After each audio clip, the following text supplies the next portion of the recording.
Vamos a estudiar el caso de Elisabeth Báthory.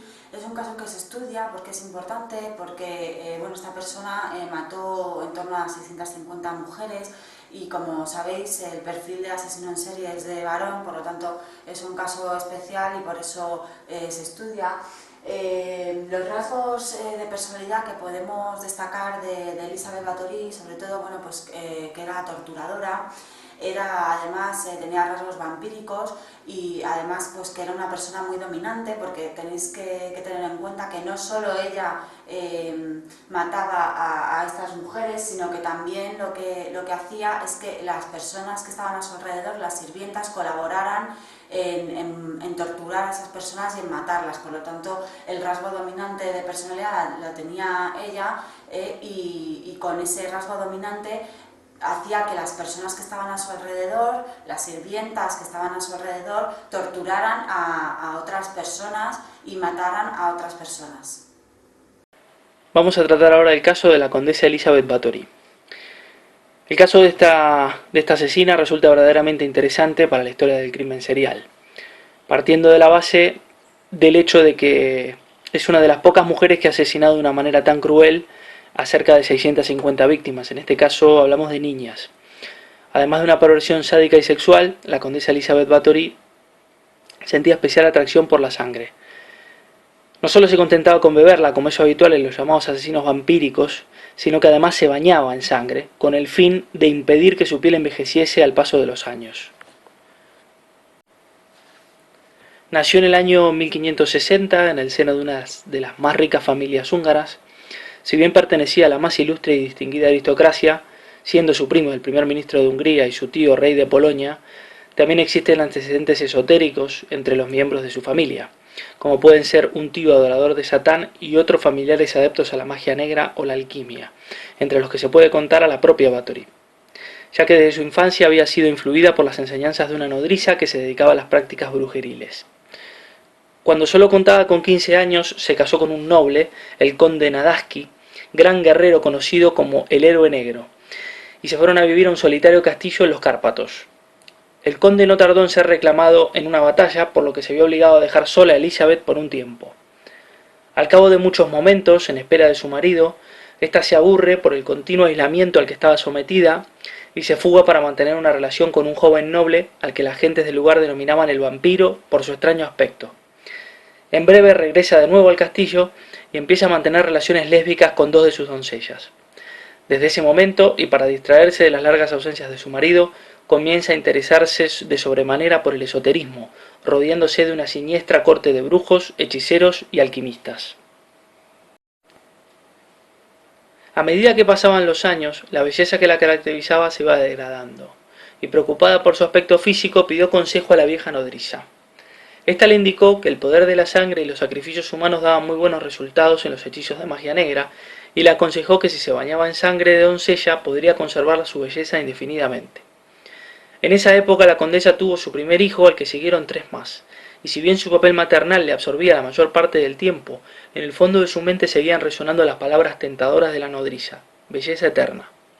Al principio intentó alejarlas de sí, posiblemente no por falta de deseo o valor, sino por temor a las consecuencias de cara a la aristocracia. Pero años más tarde, cuando su marido falleció, no tardó en probar los placeres sugeridos por la bruja. A poco tiempo moriría su primera víctima. Una joven sirvienta estaba peinando a la condesa cuando accidentalmente le dio un tirón. Esta, en un ataque de ira, le propinó tal bofetada que la sangre de la doncella salpicó su mano. Al mirar la mano manchada de sangre, creyó ver que parecía más suave y blanca que el resto de la piel, llegando a la conclusión de que su vieja nodriza estaba en lo cierto y que la sangre rejuvenecía los tejidos. Con la certeza de que podría recuperar la belleza de su juventud y conservarla a pesar de sus casi 40 años, mandó que cortasen las venas de la aterrorizada sirvienta y que metiesen su sangre en una bañera para que pudiese bañarse en ella. A partir de ese momento, los baños de sangre serían su gran obsesión, hasta el punto de recorrer los Cárpatos en carruaje acompañada por sus doncellas en busca de jóvenes hembras a quienes engañaban prometiéndoles un empleo como sirvientas en el castillo. Si la mentira no resultaba, se procedía al secuestro, drogándolas o azotándolas hasta que eran sometidas a la fuerza.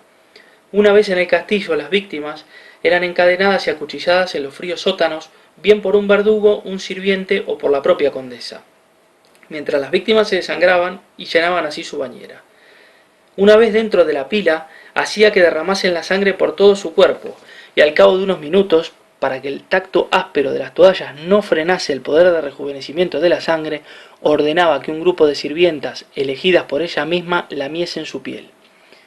Si éstas mostraban repugnancia o recelo, las mandaba torturar hasta la muerte. Si por el contrario reaccionaban de forma favorable, la condesa las recompensaba. En algunas ocasiones las víctimas, que le parecían más sanas, de mejor aspecto, eran encerradas durante años en los sótanos para ir extrayendo pequeñas cantidades de sangre mediante incisiones a fin a que la dueña del castillo pudiera bebérsela. Por otro lado, las calaveras y los huesos eran también aprovechados por los hechiceros del castillo, convencidos que sólo un sacrificio humano podía dar buenos resultados para realizar sus experimentos alquímicos.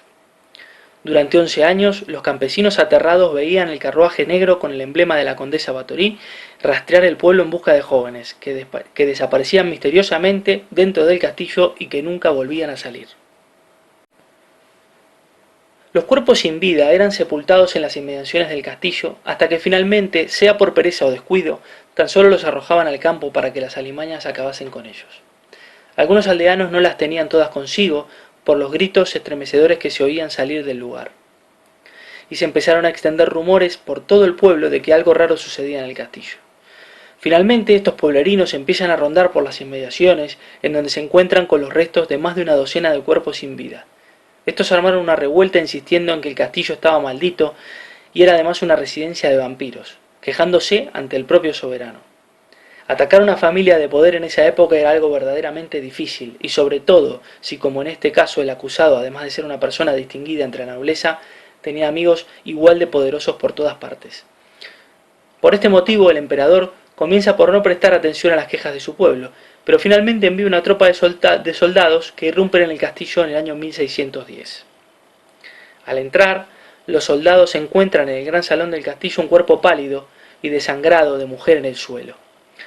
Otro aún con vida pero terriblemente torturado, que había sido pinchado con un objeto para extraerle la sangre, y una última ya muerta tras ser salvajemente azotada, desangrada y parcialmente quemada. En los alrededores del castillo desentierran además otros 50 cadáveres. En los calabozos se encuentran a gran cantidad de niñas, jóvenes y mujeres aún en vida, a pesar de que algunos de ellos tenían señales de haber sido sangrados en numerosas ocasiones. Una vez estos liberados, sorprenden a la condesa y a algunos de sus brujos en una de las habitaciones del castillo en medio de uno de esos sangrientos rituales. Rápidamente son detenidos y conducidos a la prisión más cercana. Los crímenes sádicos de Báthory habían durado aproximadamente 10 años. En el juicio sobraban pruebas para condenar a Elizabeth Báthory culpable de los múltiples crímenes cometidos, pues no solo se habían encontrado 80 cadáveres, sino que los guardias estaban de testigo para declarar que la habían visto matar con sus propios ojos. Esta confesó haber asesinado junto con sus hechiceros y verdugos a más de 600 jóvenes y haberse bañado en ese fluido cálido y viscoso a fin de conservar su hermosura y lozanía, sostenía. La seducía el olor de la muerte, la tortura y las orgías lésbicas. Decía que todo lo mencionado poseía un siniestro perfume.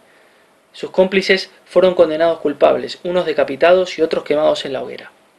Báthory, aun contando con el privilegio de pertenecer a la nobleza y ser amiga personal del rey húngaro, fue condenada por este mismo a una muerte lenta. La emparedaron en el dormitorio de su castillo, dejándole una pequeña ranura por la cual le daban algunos desperdicios como comida y un poco de agua. Murió a los 4 años de permanecer en esa tumba, sin intentar comunicarse con nadie ni pronunciar la mínima palabra. Fue una especie de suicidio, de repente dejó de tocar alimento alguno y falleció en 1614 cuando contaba con 54 años. Resulta curioso señalar un paralelismo entre esta mujer y otro vampiro histórico muy conocido, Gilles de Rais, pues aunque éste cometió sus crímenes 2 siglos antes, procedían de manera muy similar. Algunos pertenecían a la alta nobleza, él era homosexual y ella lesbiana, de ahí que sus víctimas fuesen principalmente mujeres. Y lo más sorprendente e inquietante es que tanto los sirvientes de uno como de otro participaban en los macabros baños de sangre.